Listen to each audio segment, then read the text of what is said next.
When I ask a question that how it's mentioned in the Quran, you should offer salah.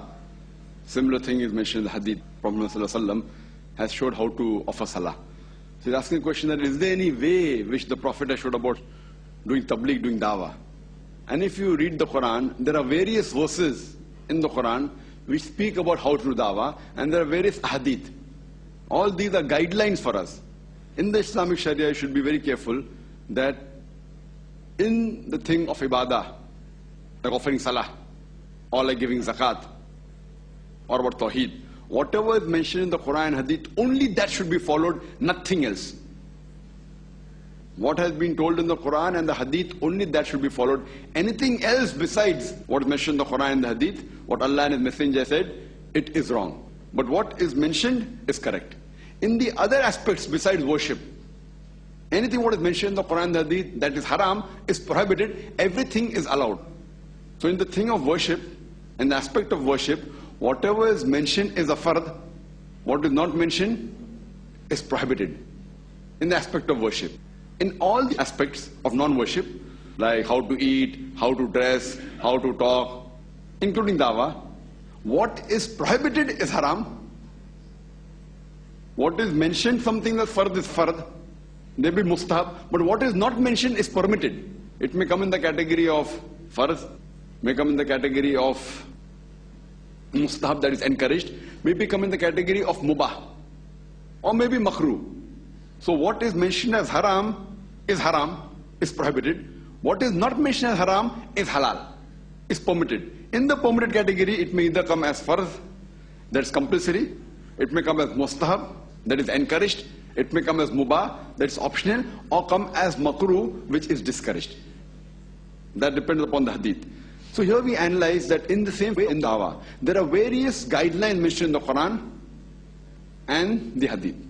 So there are various guidelines in the Quran and hadith. For example, the verse I started my talk with, Surah Nahl, chapter number 16, verse number 125, which says, Udu ila sabili rabbika bil hikmah, wal ma'azat al hasna, wajadrim billati ahsan. Invite all to the way of thy Lord with wisdom and beautiful preaching, and argue with them, and reason with them in the ways that are best, most gracious. This is one of the important verses in the Quran mentioning about dawah. Now, how to understand it, people may differ. Some people may say that hikmah means always being soft. That should not hurt anyone. This verse is normally quoted by many people. And especially when Shaykh Didat went on the stage, people used to say, they speak with hikmah. Indirectly telling him that, see, don't be too harsh. See, here the Quran doesn't say don't be harsh. Quran says, invite all to the way of thy Lord with wisdom and beautiful preaching. So the Quranic guidelines is wisdom and beautiful preaching. Now some people may misunderstand. They may think wisdom and beautiful preaching is always being soft. It can be, most of the time you should be soft, but it can't be for 100% you have to be soft. The Quran says wisdom and beautiful preaching. Now what is wisdom in one time, what is right for one occasion may not be right for the other occasion. So depending upon the occasion. So people normally even tell me that when I go or giving lectures to the non-Muslims, before the talk, Zakir bhai speak with hikmah, indirectly telling me, Zakir bhai be soft. Like don't be too harsh and don't attack them, or So I'm not saying that wisdom means attack. Wisdom means, beautiful preaching means getting the job done, letting them know the message of Islam. And in context, if you see of this verse, of Surah Nahl, chapter number 16, verse number 125, the context of few verses earlier, where the ruku starts, it says that in Prophet Ibrahim alayhi salam is a beautiful example. That means, look at the lifestyle of Ibrahim alayhi salam, the way he did dawah. And when you see cross-reference, it shows in some places of the Quran that he broke the idols. Some places it says that Prophet Ibrahim alayhi salam, he told his father that he was a mushrik and he was kicked out from the house. So at times when you have to say the person is a mushrik, you have to say, irrespective whether it's the father, he may be kicked out from his house. So that was hikmah. So people fail to realize many guidelines given in the Quran. So this is one of the important verses of dawah. There are various such verses. For example, Surah Al-Imran chapter 3 verse number 64 says, Ta'alaw ila kalmatin sawa'im bainana bainakum. Come to common terms as between us and you. Which is the first term? Allah na'budu illallah. That we worship none but Allah subhanahu wa ta'ala. So here this is a guideline which according to me, I feel this is one of the master keys for dawah. Whenever speaking to a non-Muslim, come to common terms. What is mentioned in scripture, our scripture, what is common, at least that is agreed to follow what is common. And the most important aspect of communality, the Quran says, is Allah na'budu illallah, that you worship none but Allah. So the most important aspect of dawah is Tawheed. So in this way there are guidelines given in the Quran, guidelines given in the Hadith. Like our beloved Prophet ﷺ said, it's mentioned in Sahih Bukhari, Ballighu anni walau ayah. Propagate even if you know one verse. So even if you know one verse about Islam, as long as you know it correctly, you should propagate. So like that, there are several verses in the Quran and the Hadith talking about dawah. But since it doesn't come in the category of Salah or Zakah or Tawheed, all what is mentioned in the Quran and the Hadith, some part becomes fard, some becomes mustahab, depending upon the context and the verses of the Quran or the Hadith. But if suppose, now I'm speaking on the microphone, you will ask me that did the Prophet speak on the microphone? I said no, Prophet didn't speak. So does speaking on the microphone is bidah? Is it haram?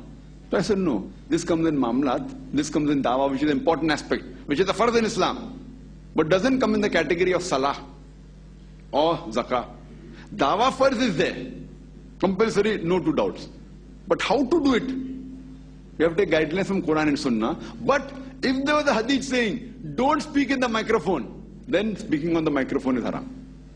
You understand? So if you ask me that did Muhammad Sallallahu Alaihi Wasallam speak on the television? Did he come on the satellite? So is satellite haram in the context of Quran? You have to analyze it. If it's not breaking the law of the Sharia, it's allowed. If it's breaking, it's haram. So most of the television programs are haram because it deals with obscenity, with un-Islamic aspect. But if it doesn't deal with that, it becomes halal.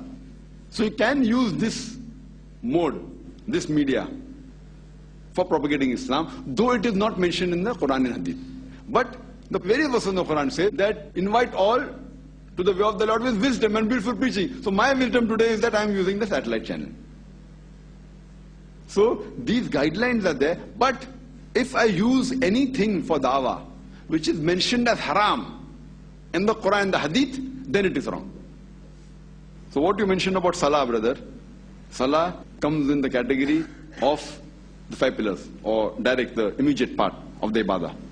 That is Tawheed, Salah, Zakat, Ramzan, Hajj.